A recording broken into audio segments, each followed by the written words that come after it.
All in favor, raise your hand, please. Okay, I'm seeing everybody. That is unanimous. All right, agenda is approved. Now we have the consent agenda. I move that we approve the consent agenda. I'll second. Thank you. All in favor, please raise your hand. I am seeing everybody. That's unanimous. Thank you. All right, we are on to our student representative report. We have Carter Kruger joining us tonight. Carter, what do you have to share with us? Hi, everybody. Sorry for my location. I just ran in from the He-Man game at the high school, so I was like, I gotta go. Hurry and win, guys. So this week I have so we're having college opportunities week for the seniors. So Monday we had OSU, U of O, and an apprenticeship come in, and they gave us a little presentation to kind of talk about opportunities with them. Tuesday we worked on our FAFSA and Oregon Promise, and getting our emails and saving our passwords and usernames with that. And then today we worked with Miss Babs. She had a little essay writing seminar for us, and we started working our OSAC prompts and scripts and that sort of stuff. And then Thursday we don't have school because it's Veterans Day, and Friday we are applying to colleges, and we're going to have a prize drawing. And then we had Safe Halloween on Halloween, and it was a really good turnout. We had a trunk and treat section in the parking lot and lots of little games and prizes for kids. And then Miss Hoggard at our high school had a roast and toast where the students could roast her and toast each other to help be a part of that fun and creative way to engage students, to just encourage each other and to uplift each other. And I had lots of kids and staff tell me it was super awesome and a great opportunity for them. Our outdoor club has been having some hiking trips, and although this weather has been interesting for them, they've all been loving it. Our environmental science class has been helping a lot with recycling, so they'll go throughout the classrooms and gather all the recycling that we have and get rid of it for us. And then we are currently having a Thanksgiving food and essentials drive, where we're not just collecting food, but we're also trying to collect like shampoo, conditioner, toothpaste, deodorants, that sort of thing. And we were actually able to have people come and drop by items tonight at the He-Man volleyball. And from what I could tell, we had quite a bit of food get in that way. So that was super nice.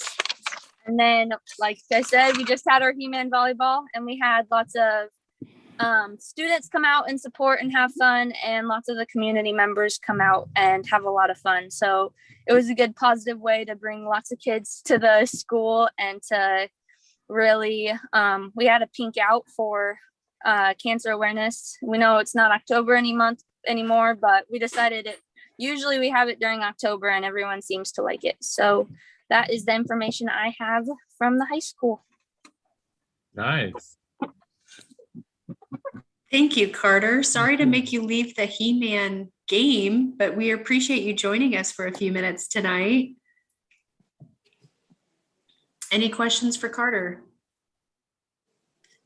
Okay, get back to your festivities. Thank you so much. All right. Jenny, you feel free to hop off and get to bed early. Thank you. All right, we have unfinished business. We need to approve the replacement contract for the turf field at the middle school.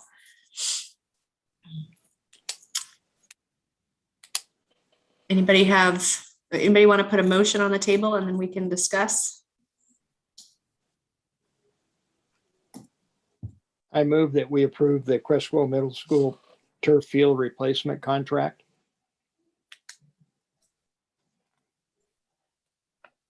Is there a second? I'll second. Oh. Or Ashley. Great. Tim, we'll count you as the second. Thank you. Mike or Joel, anything you want to add about that? I'll start off with a bit. Our field this last summer, we were looking at the condition of our field. Actually, it had been reported to us through last spring on the hazards that existed on that field, and with the seams opened up and the areas where there was no real impact protection and things of that nature. And Joel brought the experts out to look at it, and they told us that it explained to us that it was the last time it was merely at a point where it could not be repaired, and that they do the best they could, but this was going to be it. That turf has lasted 2 to 4 years beyond its life expectancy. And it's been maintained, but it just isn't, they're not built to last forever. I mean, that material just doesn't last that long. Or at least it didn't when this was installed. Things have advanced since then. So in order to meet our responsibilities to our community for graciously bringing a bond through to put that middle school in that field, we need to, provide the upkeep and maintenance on these commitments. And so here we are. Now we're looking at this turf and having it resurfaced to bring it back to the condition that it was when it was voted through and installed or for our community. Joel? Thank you. Yeah, I could echo a lot of what Mike just said. And the only thing I would simply add to put a fine point to it would be is that, and I know you guys are committed to doing something with the field, so it's almost goes without saying, but in all sincerity, if we didn't do something with the field, it really would be unsafe to use next year. We would have to, I'm confident that our insurance carrier would probably tell us you shouldn't have anybody on that field. So here we are, we need to do something. So I appreciate the fact that you've given us the opportunity to present the proposal to you guys. You see it's in the board packet. It's the entire proposal. We've done our due diligence and did some background checks and reference checks. This is the same company that supplies 4J with their fields. They actually are doing the Bushnell field. They're actually coupling this with their field. That's why they're able to, they're going to be in this area already. And they also they offer some of the things that they offer in that gives it value is that 10-year warranty versus an 8-year, a deep cleaning for 10 years. We actually asked them about the seam repairs because that was something we see happening with this current field we have. And so we were like looking at that. And I was able to negotiate in that they would do the seam repairs, which is a big deal. Normally that would be something we'd be paying for. So, and then I wanted to also just share with you the fact that the deep cleaning that's being put into, that's part of the being offered in and a value to us is about $5,000 to $6,000 a year that we've been paying for that. So that's $5,000 to $6,000 we're not going to pay you for 10 years. So that's a significant amount of money that we're saving by going with this company. But I was just impressed with the company. I was impressed with the references, and I'm hoping that you guys would be too. And I'm open to any questions if you have any. The other thing that I liked about this company is that they provide their own crew to repair it, the field. They're local in the Northwest here. So we don't have to go out to Texas or anywhere else to make arrangements for them to get a crew or put one together here to come and work on this field. We have an organization that is just north of us that will send the crew down to do the repairs, to do everything that they're promising that will be done on this. And they have followed through with those promises on all of the fields that they put in from Portland on through to Southern Oregon. And their reputation is stellar. So I liked hearing that.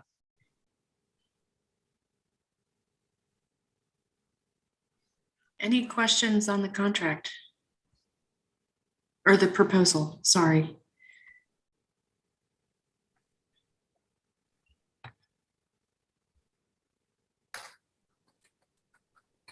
All right, I think we are ready to vote. All in favor, raise your hand. And I see everybody. Okay, thank you. That passes unanimously. Thank you so much. All right, new business. We have another contract, or yeah, this one actually is a contract for the general contractor. Need to approve that. Mike, do you want to, let's get a motion on the table and then we'll talk about that. Do it that way. I move that we approve the contract between Creswell School District and McKinsey Commercial Contractors for the seismic updates at the elementary school. I'll second. Second that. Awesome. We had 3 seconds between Debbie, Mike, and Tim. All right. Mike and Joel, what information or highlights do you want to point out about this contract? So we've been, as you know, we've been moving forward with the seismic plan, improvement plan for Crest Lane. And ZCS is the engineering firm that was approved to take this contract in this for this specific purpose and construction of Crest Lane. They then searched out different contractors to perform the work. And through the bidding process, and Joel was in it with them all along the way, they selected McKinsey Commercial. Very reputable, very dependable. I trust that they have selected the appropriate, the best contractor that's available to us of all. And they looked at it, quite a few. And I'll let Joel take it from there. So thank you, Mike. My board report had some information regarding the process we used, if you're interested in looking at that, to give some more detail. The contract, a lot of it was boilerplate language, so it made my life a little easier when I worked on creating it. But I did have legal counsel, our legal counsel, review it. They did review it. Actually, that's why there was a little bit of a delay. We had hoped to have this contract at the October board meeting. That was my original plan, but it was still under review by our legal counsel. And so we had to delay that. So now we have it at the November board meeting. So, so rest assured that legal counsel has reviewed it. They did make some minor suggestions for me to change. I agreed with those suggestions. They were very sound suggestions. That's exactly why we have them review it. And so I added those suggestions to them. This has been forwarded to McKinsey for their review. I'm not anticipating them to say anything. They have not, they've had it for over 2 weeks now. So I would assume that they would have gotten it back to me by now, telling me that they had some changes, and they have not. So I feel confident that we're good to move forward with it. Anyway, if you have any questions about that, I'm open to that. I did, just as an FYI, I did get their latest budget for McKinsey, and they are actually right now, I almost don't want to jinx us, under budget, which is nice, which allows us to look at better siding for the building. That's kind of getting into the nitty-gritty details, and I'd love to talk to anybody about it if anybody wants to hear those details. I just received that today, actually, so that was very encouraging. It also speaks well to McKinsey and their reputation as a company when they take on a job, that they, you know, they come into it with a really good look at scope and look at things, and a fine sharpened pencil. Great, thank you. Any questions for Joel or Mike about the contract?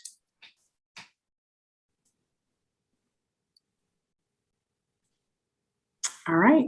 Oh, I don't have yes, a question, just a comment. Joel, I appreciate you calling me and following up after we asked. I sincerely apologize I wasn't able to call you back, but I greatly appreciate that you followed through and did that when I asked. So thank you very much. Oh, no problem. And yeah, it's hard to connect. You're a busy lady. No, but I really do. I really do appreciate that you did that. Thank you very much.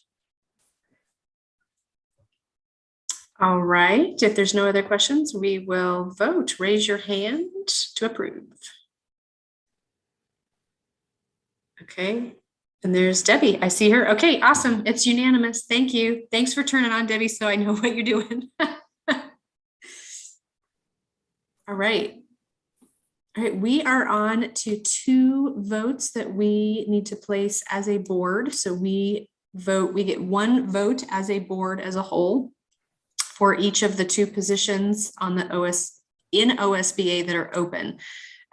So I'd like to take them separately. So let's first consider the board position 6, the board of directors position 6. So there's 2 different folks running for that, Mark Boren and Linda Hamilton. And I'll just note for the record that we did receive an email from each of them asking us to review their applications and support their candidacy. So the generic board email did receive an email from each of them on that. Okay, so if there's any questions on what we're doing, happy to answer questions, or we now are at a point where I need a motion to support one of those 2 candidates. I would move that as a board, we support Linda Hamilton for that position. I second. Okay, any discussion on that one? I've been going to the Lane ESD meetings for quite a while. Linda's been on the board of Lane ESD for quite a while, and she's very, very good at what she does. I really like her. She's very level-headed and she does a really good job. And Mark, I'm not saying that Mark wouldn't, but I just know Linda quite a bit better than Mark and have a lot of confidence in what she can do.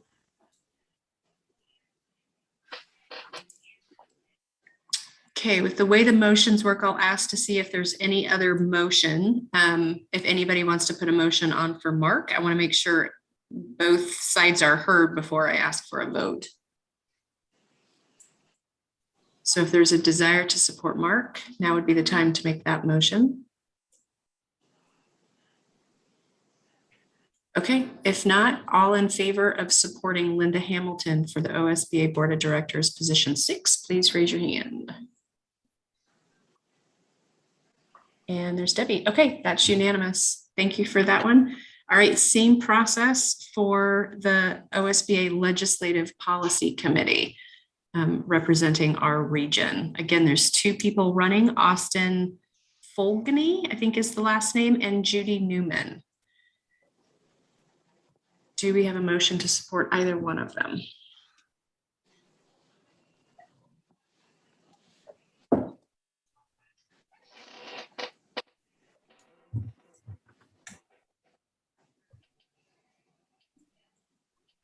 Anybody? I don't know either one of them. I guess my question would be if anybody has ever worked with either of these individuals or. I haven't. I haven't either, or at least I don't know that I have. Austin had 25 years of experience. Judy has 5.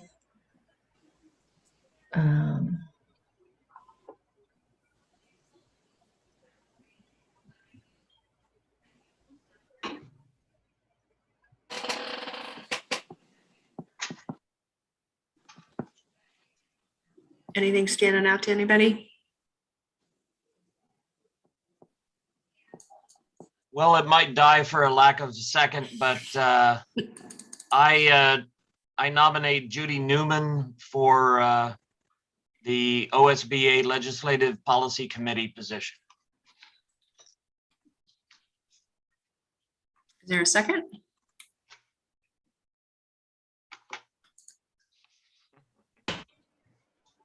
I believe I'm allowed to second as well. I will second that. I was fine with her application. She seemed to have the most experience. Since we have a motion and a second, we're now into discussion, right? Into discussion, yes. Yeah, the reason I threw her name out there is she seemed to have the most experience with the OSBA Legislative Policy Committee. Mhm. But that's the only thing I'm going on. Mhm. I picked up on that myself, Tim.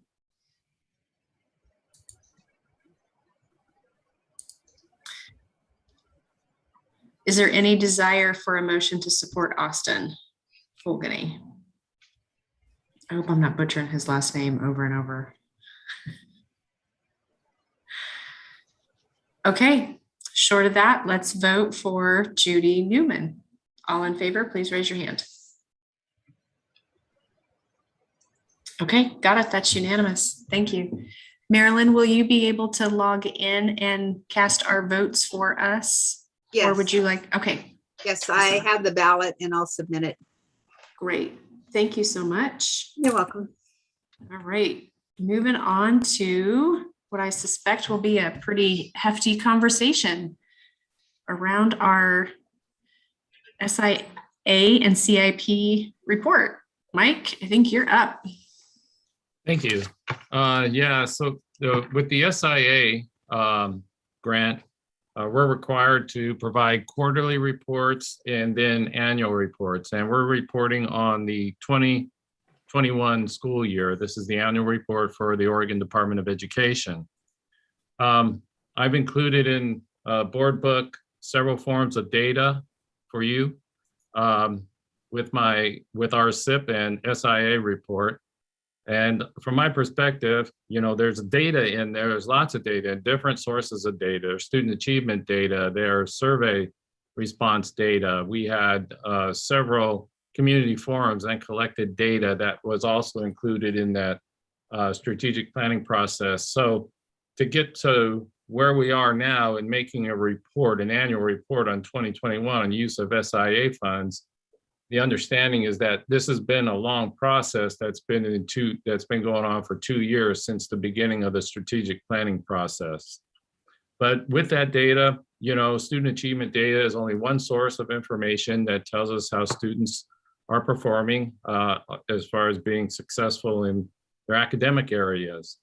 And then we pull that together and include it with our community-wide needs assessment. We start to have some specific targets in our SIP plan, which then we pulled over into our SIA plan for those expenditures. The SIA plan for 2021 originally was 1.1 million. And then they reduced that funding to us, to Creswell School District, to about 340,000. So that original plan that we had of all those strategies and programs that we were going to implement and staffing at 1.1 million, we had to reprioritize with a maximum of 340,000. And when COVID hit, then we had to reprioritize again because a lot of those programs could not be implemented. Our staff was really working on a brand new education system online. They were going through training. I mean, we had to purchase and redistribute technology and all of that. And this plan went kind of to the back burner, but there were specific needs that rose to the top. And those became our urgent needs that we could that were in our plan. They just happened sooner than we happened to have them scheduled for implementation in our plan. But in looking at the annual report questions, if you're at that place, that's where I'd like to go.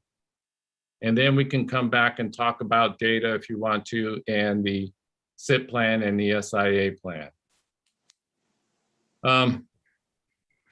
When we look at the data or at the annual report, on question number 1, the description is there, or our report on what we were able to do as far as getting past some of the barriers or obstacles that were preventing us from bringing in those programs, strategies, and staffing that we had prioritized in that SIA plan. So those barriers were identified there. But the things that we were able to do within that SIA plan was increase ELD staffing at the secondary level. That was critical for those students and that program in need in our secondary level. We had ELD staffing and an ELL program at our elementary level, but when they hit middle school, it was like they were falling off a cliff all the way through into high school. So we had to provide some support for them. And then especially when we went to online, we were able to get some more online programs to help them learn English language, and their achievement in learning English or language and literacy, that was one of the bright spots of the entire CDL program. One of our, probably our brightest spots, actually. But we were also able to increase CTE courses at the high school, which was identified in our strategic plan and our continuous improvement plan. And our students needed those classes to have a variety of options during the school year last year and going into this year. We continue to add more CTE classes for this school year. We purchased an online education program with Acellus. That was identified in our strategic planning process as well to give an option to students for credit recovery. But we ended up getting an online program to help support students that were struggling because we could go in and find those courses that would align to their needs. And so we were able to purchase that, as well as all the technology that we needed to be able to serve students with that system. So laptops for teachers across the district and technology devices so that we were one-to-one with students, and Chromebooks so that on the other end, we had two-way learning going on online. We were also, as far as technology goes, we were able to purchase digital cameras for every teacher's classroom. So they had those to help with their delivering their lessons. And we increased Google software and we purchased Zoom. So we really, really invested heavily in technology, and that helped our students and their progress through last year when we were in a really desperate position with the pandemic and distance learning.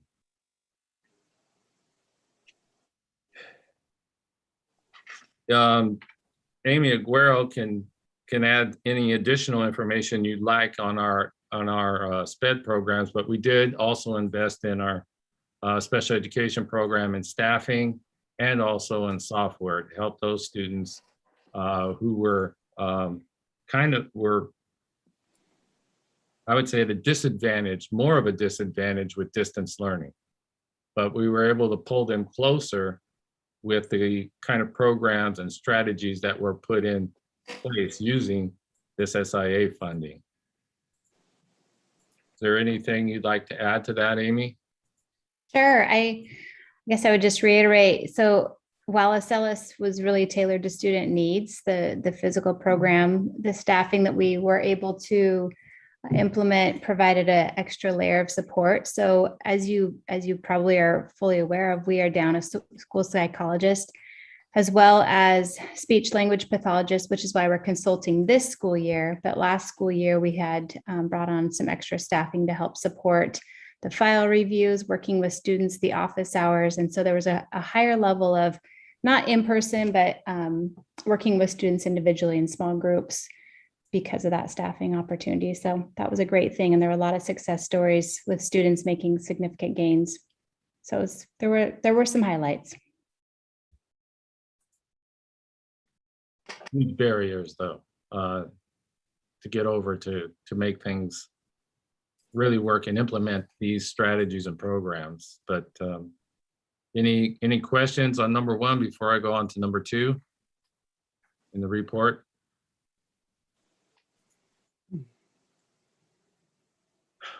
Okay, so with the pandemic in mind and moving to CDL and the connectivity issues and all those things that we inherited with moving to comprehensive distance learning, we were able to make some bridges into homes using the hotspots that were purchased to be able to get Wi-Fi connectivity out in and out through our community for the Creswell School District. That's one of the areas where we had to problem solve with our community to be able to make things happen for their kids as far as teaching and learning. When it came down to other barriers, staffing was an issue, is an issue, continues to be. We, like other districts, struggle. Even our larger districts of Eugene, Springfield, and Bethel have vacancies that they haven't been able to fill through last year and into this year. It's there's just a huge shortage out there, and what's contributing to that is people that really had the ability to not work in education. And then there were those who retired and resigned because they could afford to do that. And in addition to that, some of them were kind of in a position with this vaccination where they, that was genuinely in their beliefs, and they couldn't go that way. And rather than get an exception, they resigned and found different employment, different types of employment in other agencies, and so, or companies. And so we have this huge shortage, and specialists are, it's a feeding frenzy out there if you can find them. A school psych, a sped teacher, a behavior specialist, a nurse. You cannot get them out there. Amy came up with some very creative approaches to this on how to do how to contract with these specialists online and have them connecting in. We talked about the school psych a little bit in our last board meeting, and what the school psych does, what the responsibilities are of the school psych. It is to assess kids and where they're at with their cognitive abilities and things. But other positions were also having to continue to be creative to create contracts and contract with them independently. And we've been working with our legal counsel on those contracts. We just got another one finalized today. But we've been doing this since the beginning of the pandemic, since we shut down in March 2020 with staffing. It's really, really a challenge. It took us 6 months to find a PE teacher. There's a huge shortage of PE teachers out there. Huge. There are districts that have vacancies because 15 years ago, it was determined that PE was one of those elective courses that really wasn't necessary when you went to focus on a standards-based curriculum and you went to literacy or English, math, and science. You had to pump up those hirings in those areas because you need to focus more on them for academic achievement, because that was what was being required as measuring schools by the state. Well, PE was one of those programs that went to the wayside. So did home ec, so did wood shop, metal shop. All those electives went away. Well, then the state came back 15, 20 years later and said, we're now going to mandate PE for every kid every day. Well, there's a short supply out there of PE teachers. So if you get 2 or 3 in a pool that are qualified, that's a pretty strong pool right now, and it has been for the last 8 years, 9 years that I've been hiring PE teachers. You only have to go out and really pound the pavement to find them, to get them to apply. Tough area. Amy, did you want to add anything to the things that we experienced? And that was probably one of our biggest barriers. Yeah, I would just, even though that, yes, definitely that was a barrier, but I do want to say that the individuals that we are contracting with, it's a completely new model. It's very, very creative, but I will say that we have probably 4 to 5 districts in Lane County that are actually embracing this model now because of the shortfalls. But the individuals that we partner with are absolutely fantastic. And I want to give a little kudo. I know Summer, I don't think she's on this call anymore, but Summer Martin, our assistant principal, has done a phenomenal job. There's a huge lift at the elementary level in terms of supporting students, small groups, pull out instruction. We have a lot of assessments happening as they build their RTI model. So I will say that the adults, while they are not local, we work online, we work through, similar to this, a Zoom platform. They do a phenomenal job partnering with our adult staff as well as our students. So the contracting model it's been pretty great given what we're working with right now. So kudos to them. And the third area there is, as a district, we set our sights on student achievement. That's job one. Get them ready, ready for post-secondary life in education and careers. And to find those gaps in how our students are performing, we look to this achievement data, like what I provided for you here in board book. And keeping up with that data, consistently auditing that data to bring in new goals, to continue making progress in student achievement and increasing their success, we depend on that. Well, one of the barriers that we have now is we have a 2-year gap of significant data in student performance. We don't have academic achievement data from 2020. We don't have academic data from 2021. So now we're in 21-22 and we're trying to create our own student achievement data to find out where they're at and measure their progress as they go through the year, because we don't have that summative data from ODE to look at to help guide our goals.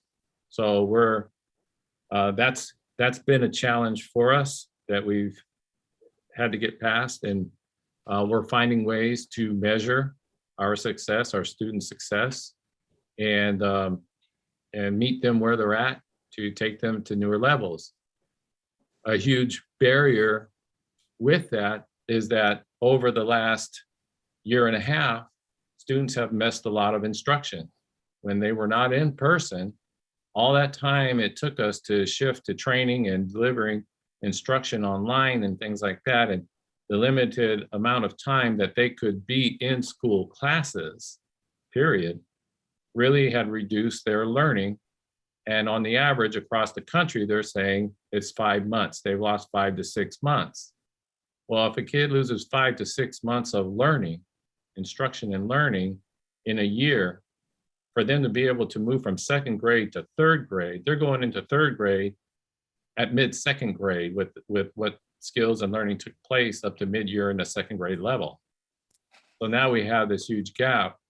In addition, Oregon was one of the first states to shut down schools to go remotely in March of 2020. So where they were they're talking about the national average being 5 to 6 months. In Oregon, we're 7 to 8 months behind in teaching and learning, that gap.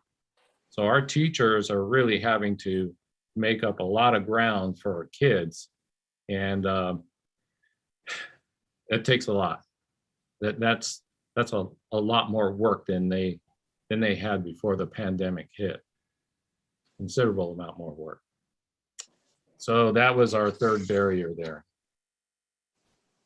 Moving on to question 3, unless you have questions for number 2 or comments from anyone. I guess, Mike, this is more of a question in my mind, and it may be something that over time, just in our one-on-ones or something, you can help me understand. If we have a lot of kids that are not meeting benchmarks as they move through the grades and they're behind, I'm sure there are probably some parents who would be supportive of maybe their kid needs to have that grade over again in order to make sure they get a good foundation. I'm sure some parents would be completely against it. How do you look at that on an educational level to figure out? I mean, that would be a large disruption, right? Because you don't expect the normal number of kids moving from second to third to fourth. You could have half of the class stay back. And so you have a lot of numbers moving around. But Right. is that something that is being talked about more? No, not at all even. Oh, No. okay. That's detrimental to students, to their emotional state. It's a consequence, no matter how you look at it for them. Wow. And it was not best practice even before the pandemic. Oh, I guess I didn't realize that. Right.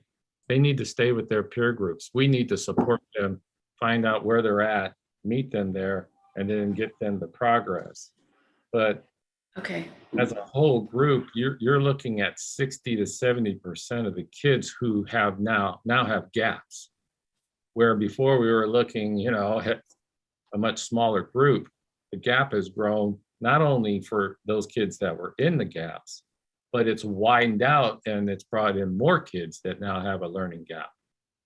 So, and it can vary, from none at all for a very small percentage to 2 to 3 months of lost learning to, 4, 5, 6, and then up to 8, the maximum for some of those who really didn't get it online, period. So, but by and large, they all are behind to some degree. And it's at no fault of the instruction. It's the circumstances. So, good question. Mike, is that something summer school would help if we continued that? Summer school was a tremendous help this last summer.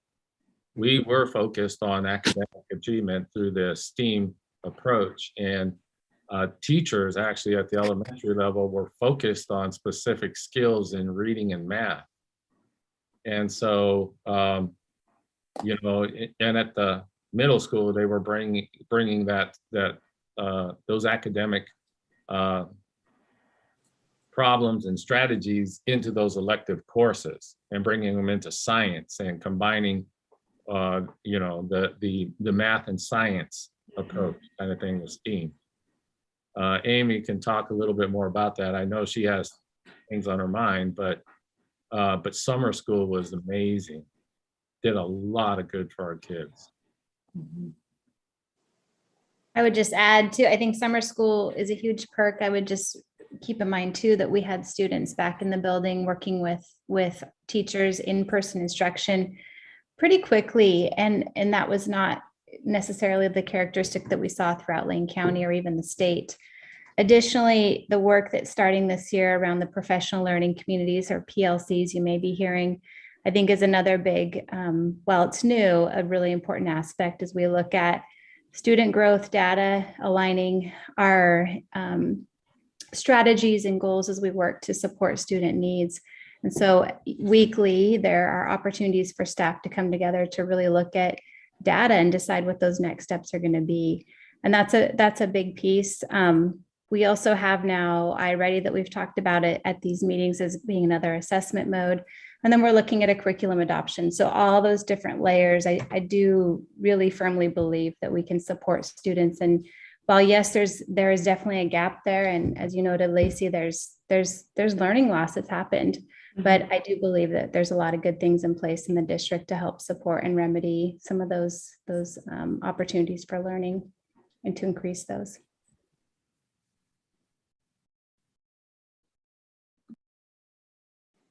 Any other questions or comments?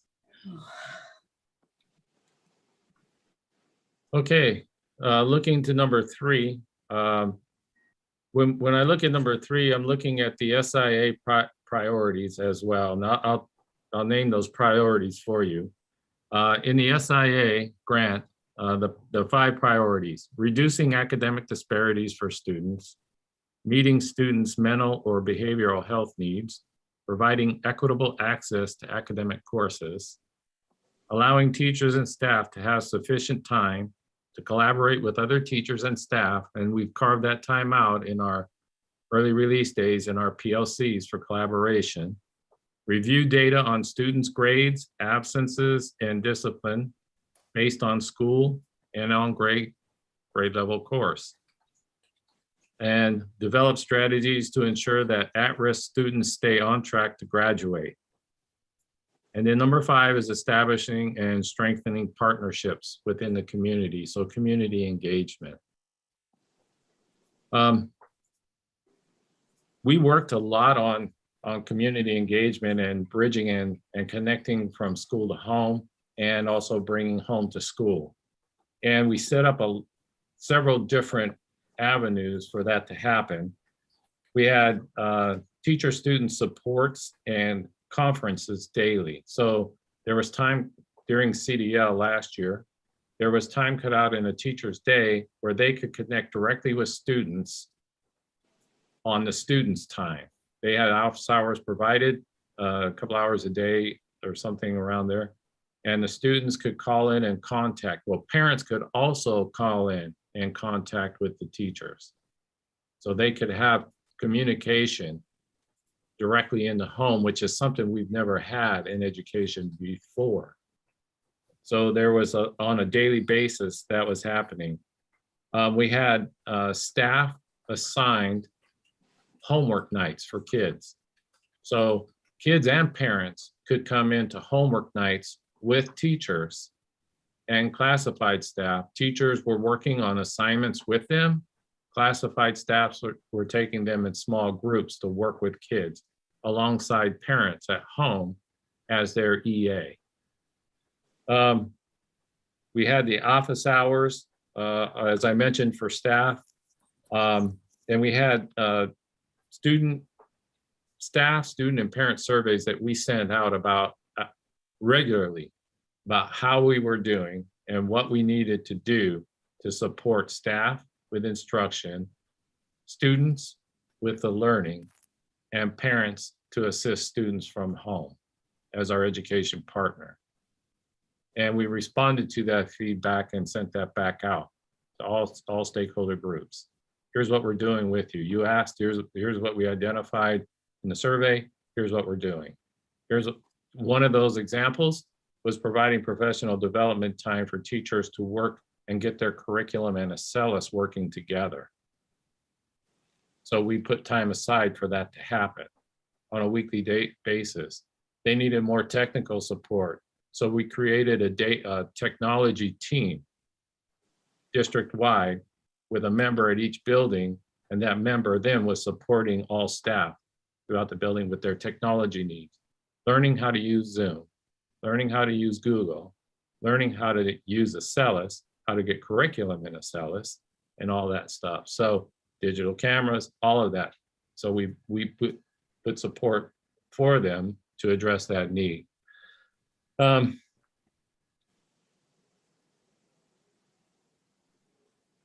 of the way to get that information for specific groups, when it talks about at-risk and students that are marginalized historically, how do we get into those groups in our community, those subgroups in our community, to get specific supports to them? Well, we had liaisons lined up from our strategic planning process, and we activated those liaisons back into the engagement to the community to go out to them and find out what their needs were. Specifically, do you have Wi-Fi connectivity? Are your kids at home alone? Do you need food, and when? How many meals should we send?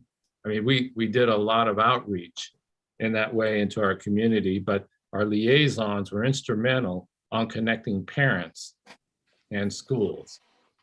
So we had an ELL, we had our ELL liaisons for our Hispanic Spanish speaking families.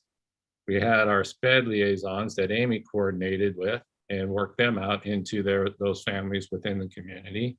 And our McKinney-Vento homeless liaison, we partnered up a couple there to work on that with our homeless students and our students in severe poverty to find out what their needs were and also get them information on how how they could access the supports they needed, when and where they could get food, how they could order a certain number of meals for the week for the family, and so things of that nature, or another Chromebook, or 2 Wi-Fi hotspots, or whatever it was, clothes, you name it. It was all, we were providing it all from a distance with the help of those liaisons. They were critical in making this thing work as far as taking care of our kids and our families out there during this event.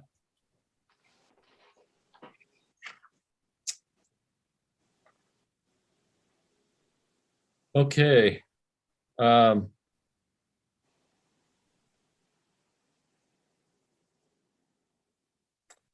then Amy, we brought in the social emotional curriculum, the social emotional learning curriculum, and how we were supporting and providing care for our kids during distance learning, and then how we implemented that as we came back to in-person learning in the spring. Do you want to mention? Sure. Yeah. So our counseling team, as well as school teams, I noted last spring there was a QPR training, and that was work that was done in regards to our crisis supports and just being aware, staff in general, just being aware of the signs of youth that may be experiencing trouble and what to do when that happens in the classroom or when they have interactions with students. And so that was the QPR training. Mike touched on the SEL curriculum. I would note that there continues to be efforts from all those liaisons that Mike had mentioned, and just special attention to our counseling team, as well as family resource coordinator and homeless liaison, just to support families. And they're doing outreach in terms of classes for parents and opportunities for parents who need extra support in supporting a myriad of needs and that are arising in the homes and partnering with our schools.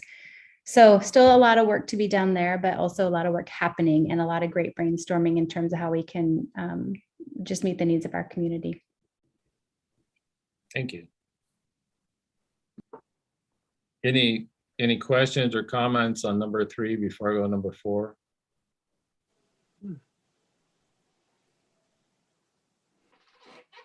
Okay. So number 4 talks about what is our professional assessment, our professional assessment of what guided our choices in prioritizing the efforts for SIA expenditures. Well, as I mentioned at the beginning, we started out with a strategic planning process and a community-wide needs assessment. So we got feedback from students at all grade levels. We got feedback from parents of all our kids. We got feedback from our community, our business owners. We have feedback from our staff, our teachers and classified and administrators. We got feedback from some of our constituents out there, our politicians. And I mean, we had everybody engaged in this community-wide needs assessment on how to improve the Creswell School District from kindergarten all the way to graduation, and what we can provide for them to prepare for everything after graduation. So we went back to that plan and prioritized our SIA expenditures for the highest needs that we had at the time. Our highest needs for our lowest performing marginalized groups, minority groups within our population.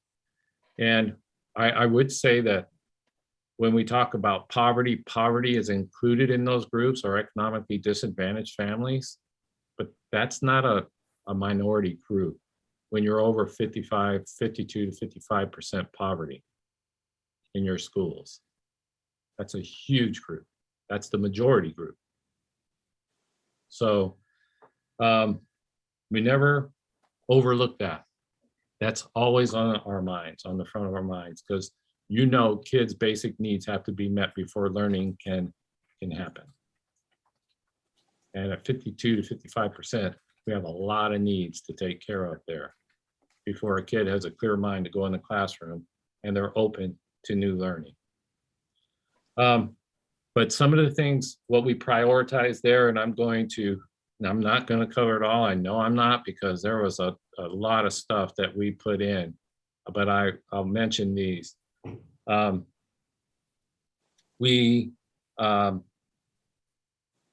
additional SPED staff and supports to come in and help our kids that are disabled or had learning difficulties or challenges. We hire behavioral specialists to help out throughout the district.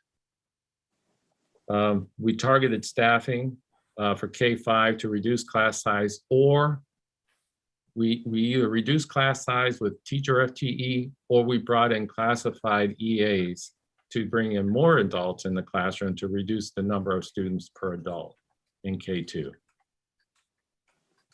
We brought in the SEL curriculum that Amy talked about, social emotional learning, K-12.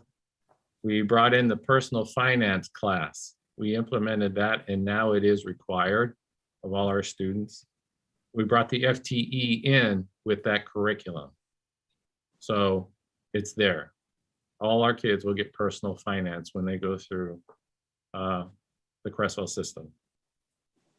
We brought in an ELL teacher. We needed more staffing for our English language learners. So we brought in an ELL teacher at CMS, but we gave additional support in EA FTE at CHS. So that all trickled up to the secondary level, where those kids have supports all the way through, where they didn't have that before. We increased training and instructional materials to support our K-12 program all the way through. If they need it, we brought it. We brought in consultants to help us guide that on what we needed to supplement what we didn't have. And now we're into the phase of where we're actually moving into adoption, new adoptions for curriculum, to even bring in more materials to support the teaching. And we brought in more supports and materials for ELD curriculum software, and that for ELD and literacy and math. And Amy can talk more about that if she has anything to add to that. And, Well, oh, go ahead. I'm sorry, go ahead. I don't have a lot to add to that, Mike. I would just reiterate the iReady piece was a big component to that, and the ELA adoption, we're just starting that process and the training and gathering our committee, which will start to take place this month, November, and then move into December, where we actually begin that process with our teams K-12 and start getting a collective vision on where to go with that. And then ESD will be rolling out the carousel of state-approved curriculums, hopefully in January, where we'll get to review those with our vision and goals in mind that we have for our district, and how that aligns with many of the goals that Mike's talking about tonight. So.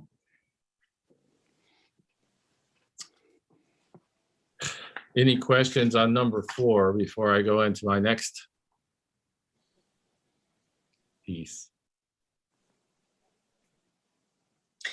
Just have to say, Mike, that with all the energy and the effort that the whole district put into all the kids over the last year and a half, 500 words or less doesn't quite do it.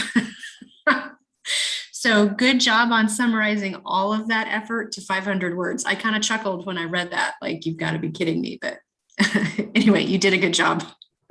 Well, we have a communications person now, and Julie pulled that together, all that information, and condensed it into this report, into those 500 words. Good job, Julie. Thank you. So that's what we've done. And in our first board meeting in September, I talked to the board about where we're going.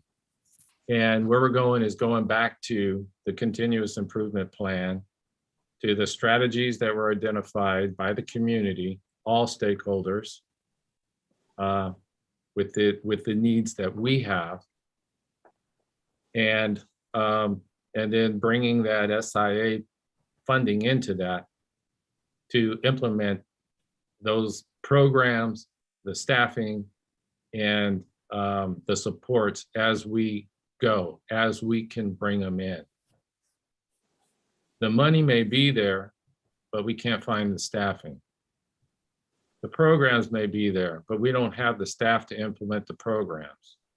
There may be new initiatives, but we can't throw them on the backs of our teachers and our support staff while they're trying to make up ground of 8 months, 7 to 8 months of lost learning right out of the gate.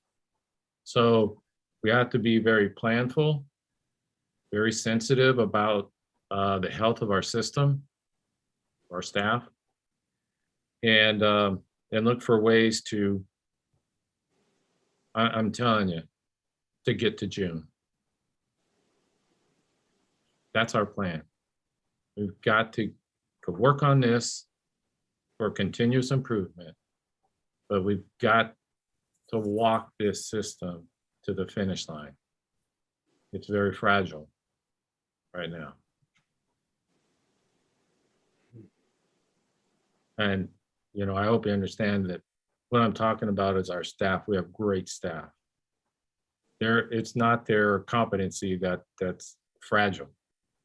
It's the situation that they're in that's causing this weight, this extra weight on top of all of them, the administrators in the buildings, the directors here, everybody in the system, down to the bus drivers and the custodian. They all have more work than they ever signed up for. All of them. It's a tired system right now. You need to know that. Where we're at now, as far as the energy or the emotions, is where teachers are at the end of May or June, typically. That's where you feel this, what I'm feeling, as far as the pressure that's been put on our staff. That pressure is usually, you know, 8 months, over 8 months, but it's been put on the whole system from the get-go, from September. And it's a lot. That's where we're at. And that's my report. So I have, you know, if you have any questions on anything that I presented in the packet, I'd be glad to answer those if I can. If I can't, I'll get back to you with them, with your questions and my answers.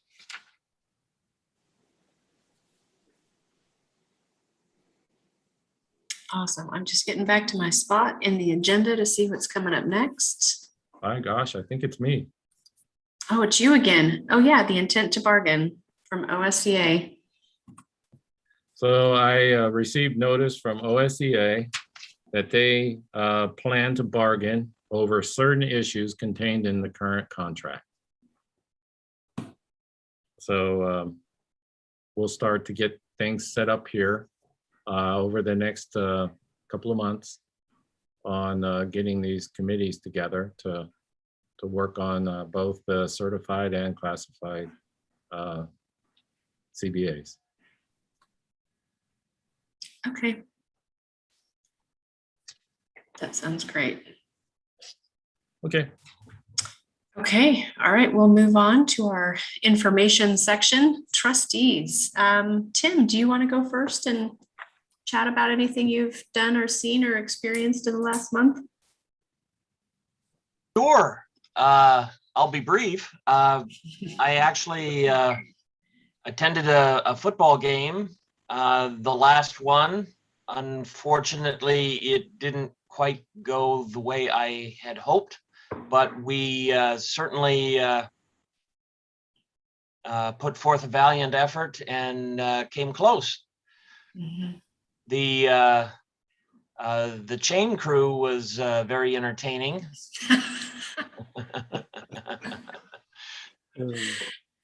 But I also got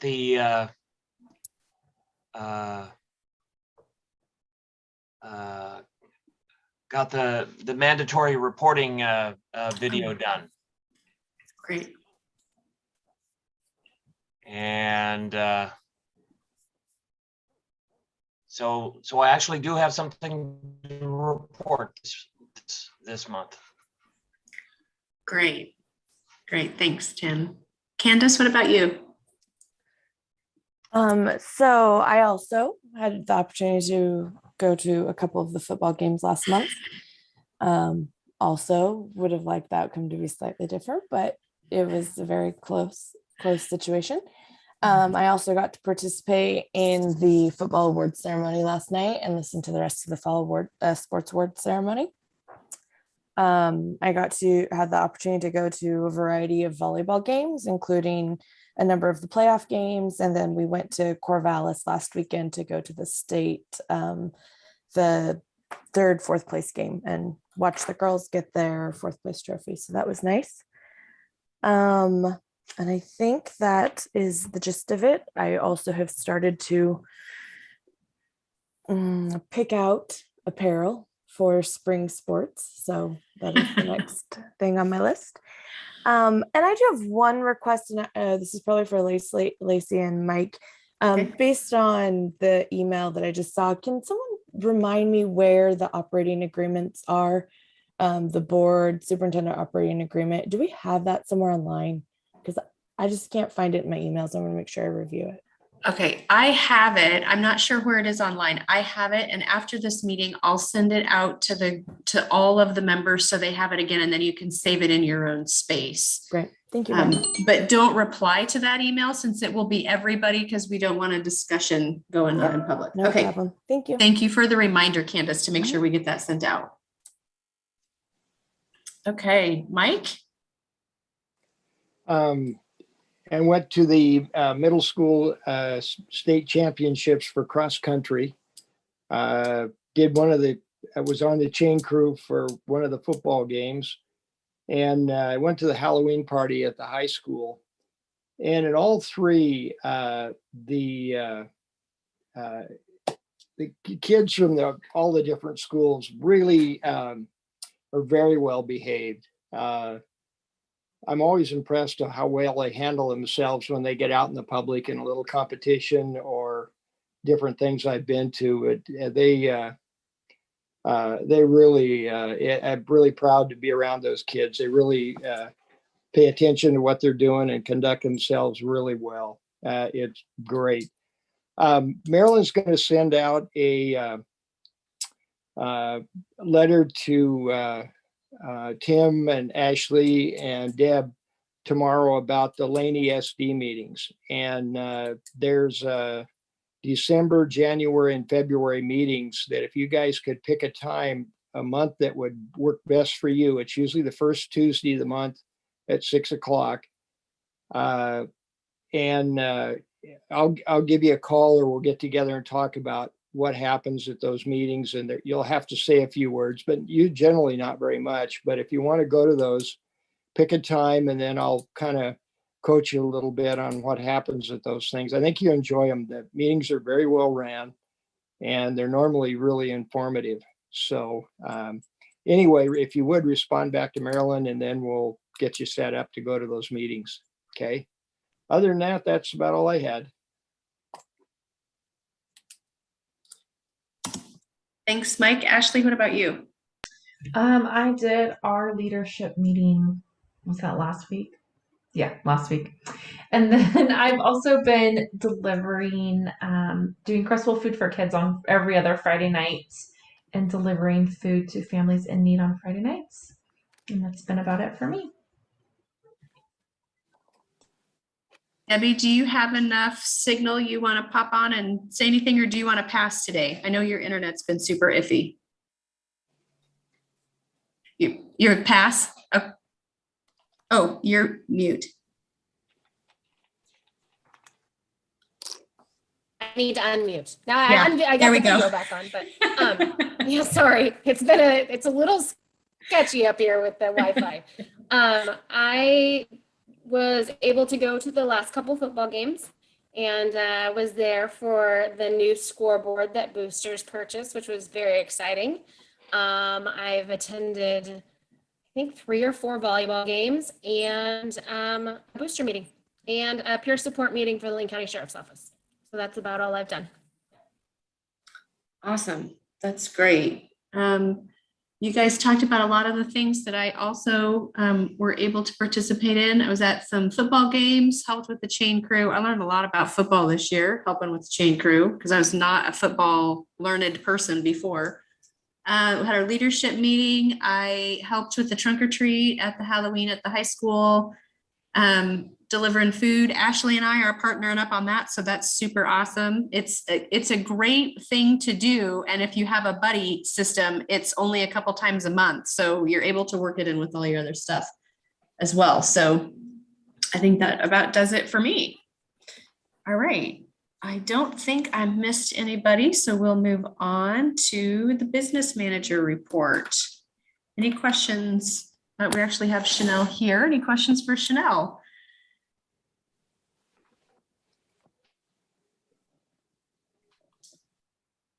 All right.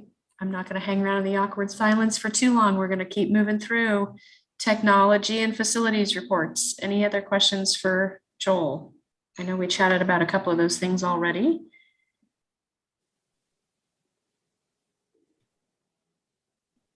Okay, transportation. Can I add a short little bit about transportation that you guys might find kind of fun, Sure, talking about sure. pressure? You see on the report that we have a new driver that passed, Mindy Hall. She did a phenomenal job. We're very fortunate to have Sarah as a supervisor out there that she can she's a certified trainer. But the one thing that we don't have is we can't do the CDL test, the actual test. We go to Springfield Transportation Department, Springfield School District's shop to do that. So, but Sarah goes with her. So Mindy's driving one of our newer buses.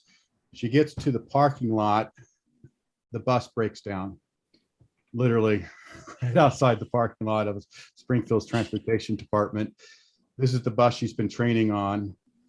And so we had to quickly get a new bus up there, and she had to take her CDL test on a bus that she wasn't 100% familiar with. And she did a phenomenal job and passed, obviously. But what I was going to say, that's some interesting pressure sometimes to pull in.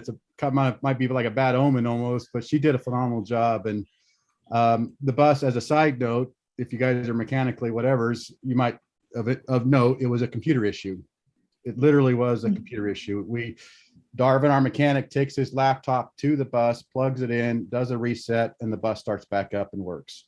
So very strange. But anyway, I just thought I'd add that as a note of enduring pressure and doing well. All about perseverance, isn't it? That's it is, yes. Thank you for that. All right, special services report. And I just had one question, Amy, since you're on, I'll ask it of you. With the state testing planned to be in person this year, are they going to give allowances or extra days to make up if we actually have kids in quarantine?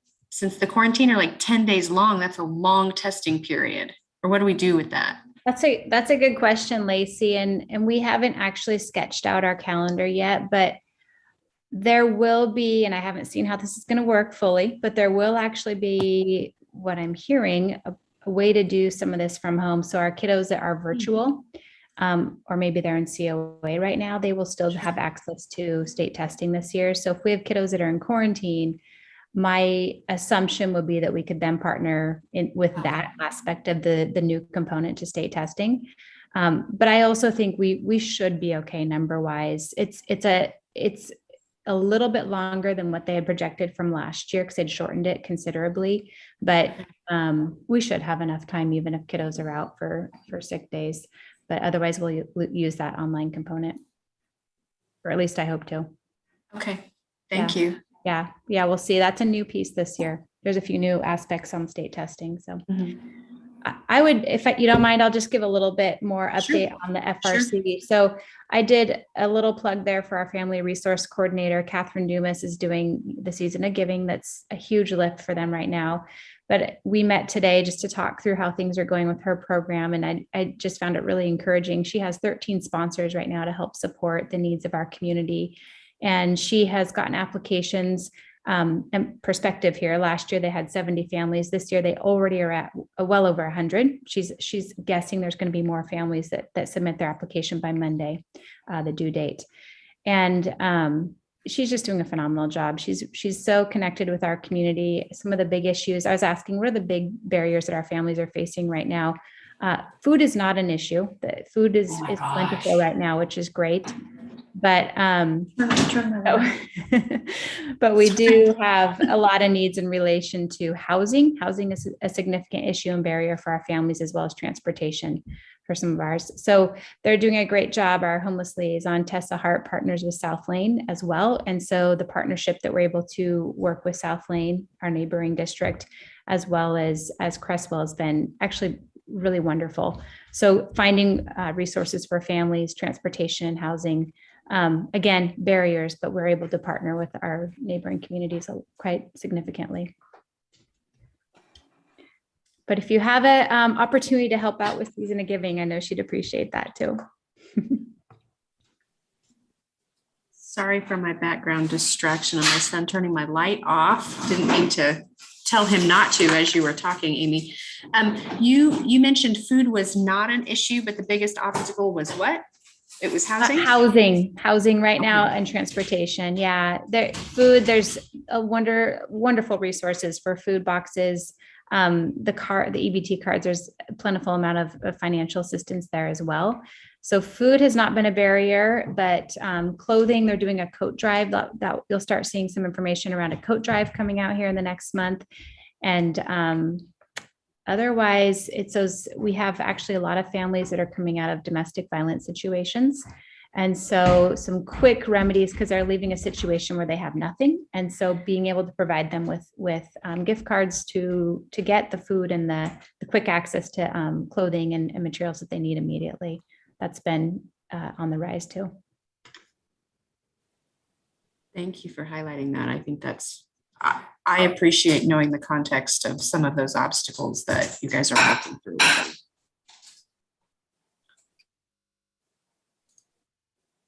Okay, we are down to community engagement report. Any questions for Julie? Okay. Crest Lane Middle School and High School. We'll lump all those together. Any questions you can direct to Mike.